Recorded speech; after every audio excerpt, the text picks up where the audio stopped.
really, really fast. See, one of the fastest, yeah. Yeah. And now we see, you see another DK. DK. Yeah, it's a really popular character here in Central You were Mexico. so right. Yeah. I was kind of skeptical, honestly. I was like, DKs? Oh, there's no Really? way there's that many, right? And we already see like 3 DK players so far in this year. In this tournament. Yeah. And we haven't gotten to the top DK players like Johnny. We also have Nalga, one of the most prolific DK players here in Mexico also. So yeah, a lot of DK players, a lot of good momentum, and especially I've been seeing this matchup a lot here in Mexico City. We have Bankai, Nalga, Tabo. I have a lot of nicknames, and we also have Fruits, a really good Pac-Man player here. So this is a really familiar match for me. Okay, yeah. Sounds like these players are probably both going to be very familiar with this matchup, which is always good to see. And now we got Beatfox at the ledge, but able to grab from the ledge. Okay, setting up with this trampoline into the F smash. No, able to get around it. Yeah, that's gonna be also every time a Pac-Man. Oh, that's gonna be a conversion. No, good idea with the mixing of the mashing there. You know. Yeah. Because I obviously, most players are instantly gonna. Oh, and another armor into amazing mash. Wow, Beatfox's mashing and not mashing is like really clever. Yeah, that was a really fast mash. Yeah, and previously not mashing at all. Okay, that's gonna do it though. Yeah, that's gonna be it. I mean, super low Pokemon Stadium. I mean, like you said, DK benefits a lot from this stage. Those grabs anywhere from the stage, he can kill you. Out of stage, on the platform, he has a really good conversion. Now we have the Veil. That's gonna be a big problem because DK is a really big character, and that's gonna be the conversion, but not quite enough. Not gonna be a kill yet. Yeah. DK is so heavy, and that F smash attempt. That's the same ledge trap that we saw a moment ago, and it didn't work twice now. I feel like.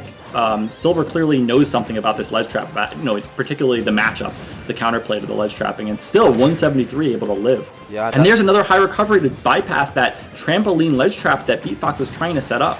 Yeah, that's gonna be something that we should watch out, because he is being going for that trampoline setup on the ledge a lot. Maybe he has a lot of conversion. That's gonna be, and again, going now for the grab, but Silver with a lot of patience, playing really good the matchup. You have to be really careful, and now we have 200%. That's gonna be a record for stream right now.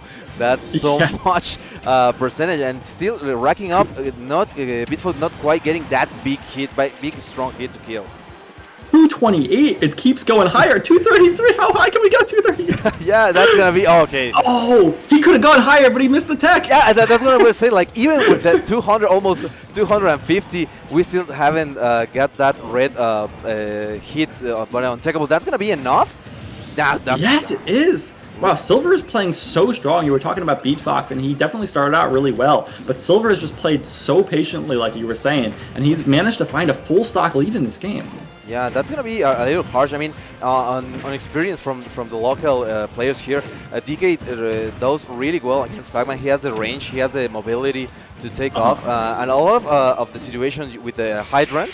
Oh, not is that it? No, not quite yet. Good DI, no rage there on DK. Yeah, good DI also, but maybe another one from those he can leave it, and that's gonna be harsh. I mean, a lot of DK option because he's so strong. A lot of the momentum with the hydrant, he can take it off really quickly, and that's gonna be a low profile projectile for Beatfox to move around, and that's gonna be enough. And that's gonna be it. Yes, at 150, we know that Beatfox's mashing was really good, but at 150, I think that is gonna give you plenty of time to avoid the mash out. Yeah, that was such a strong game from Silver. I was also impressed with when Beatfox had Bell, right? Most of the time when a Pac-Man has, so this is all come down to matchup experience, right? Most of the time when a Pac-Man has Bell, players play very passively, like very scared, right? Like they shield a lot, they just kind of do empty jumps and they try to bait out the Bell. Silver did not do any of that. Silver was like, I'm in your head. I'm just gonna run up and hit you, and like you're gonna expect me to wait and play patiently. And there was just no fear at all in Silver's mind, and it worked out so well. Like because Beatfox was like expecting something, and he didn't expect the monkey in his face to just start hitting him. Yeah, and so got none of those conversions off Bell. Yeah, that's gonna be sometimes you have to respect the Veil, like you said. And sometimes if you don't respect it, they're expecting you to respect it, So that kind of mix-up, that was really good for Silver. And yeah, now we're gonna go for game number 2. We are back. I mean, maybe we got a change of controller button mapping or something, because we came all the way back from the main menu, and we are going for Battlefield. I think it is. It looks like I can't tell what the... Oh, okay. You're still picking it, looks like, yeah. Okay.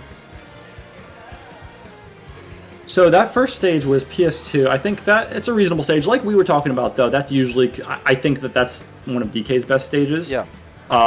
So I'm sure Pac-Man doesn't mind it, but maybe the counter pick here might be something a little bit less easy to get, grab extensions on. It's not like we actually saw that much. There weren't really any platform grab conversions. It was mostly grabs to be thrown off stage, right? Which were those kills. Do we have a character switch?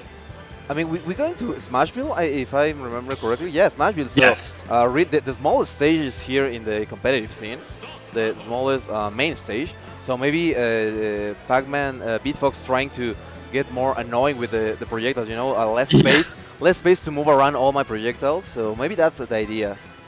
Yeah, I think a lot of people see small stages as thinking like, oh, that can't be good for zoners because there's nowhere to run away from. But actually, it's not always quite like that, right? Because when you play on a stage like Smashville, there's other factors. There's that platform in the center. Yeah. And a lot of times, if you're the there's no Pac-Man. No. Oh, he's shutting me up real quick because actually there's a character counter pick to Meta Knight here. Yeah, that's gonna be quite interesting. I mean, a really fast character. Also, I think, in my opinion, after the buffs, after the last patch, Meta Knight got really, really good conversions. He can kill you really, really early with fair and backer, especially off stage. So let's see if he has those upper combos, because with a big body like DK, he can do so much damage off stage. Yeah, we were talking before about characters that were made for like Twitter clips, and I feel like the Meta Knight combos off the side and bottom, like and top, are like another one of those. Oh my God, armoring right through that fair. So yeah, he's another character that you get a lot of like crazy zero to death clips from. Yeah, that's especially it. And sadly for Meta Knight, his neutral is not that good, but his combo potential is amazing. So you have to be. Oh no, that's gonna be. That's a mistake. Yeah, I mean, I like the idea because Maso from I think it's Puebla. We have also a really good Meta Knight. He goes for those options, and you get a lot of good spikes from that side B. It actually did work already once, and so I think that was like, okay, well, if it worked once, it's going to work again. And it actually looked like it was, oh my God, great neutral bait. It looked like it was going to work, but unfortunately the SD is, oh no, late hit dash attack into grab. Okay. Okay, a big, a solid off-stage opportunity for Beatfox, but it's just looking, again. Okay, now that's a proper side B. Ooh, with the mix-up with down B, interesting. I mean, kind of slow if you predict it, but it's one of the strongest hits that Meta Knight has in his kit. Yeah, it's one of those tricky moves because if you don't use the attack on it, right, there's like almost no lag on it, and so people expect you to just use it as a movement option. But if you use the attack, it's so strong, even killing DK at a fairly reasonable percent. And here we go, we got something started here for Beatfox. This is definitely really important for Beatfox to. It's now or never, right? This is their. This is the last stock of their set if they don't win. Yeah. Yeah, we also went the loser brackets. That's gonna be the spike, and that's gonna be amazing. He redeemed himself with that move and an really early stock. I mean, DK, one of the heaviest characters, and now with that amazing opportunity, and now it's gonna be off stage. That's the opportunity for Meta Knight, going so low, but no, with that shoe loop, that's really high recovery for Meta Knight. But now it's gonna be a little hard. We had the DK punch charge, and we saw Silver with the good reads on the multi-hits from Meta Knight, absorbing with the armor. That's going to be rocking that. Tried it again just there with that neutral B. Yeah, he's definitely paying a lot of attention to opportunities to armor through things and finish the set. Oh, that's a grab. Is that going to do it off stage? Oh, wow. Oh, just barely kills. I thought maybe he was going to survive, but Beatfox loses his last stock off stage. Man, that was so unfortunate, that SD, because it looked like a really good game. Like, I think the game plan there from Beatfox, the counterplay with those side B spikes on the recoveries from DK was really smart. And once we saw that work once, we were like, wow, that's really dangerous. That can kill at almost any percent. Yeah. But unfortunately for him, he was just at too high of a percent. And Silver was just so good at finding that last kill, that last grab to finish out the game. Yeah, that's gonna be harsh because, like you said, if he wasn't got that SD, probably he probably could have been 2-stock lead because he played really well. Yeah, it was almost like it was a pretty big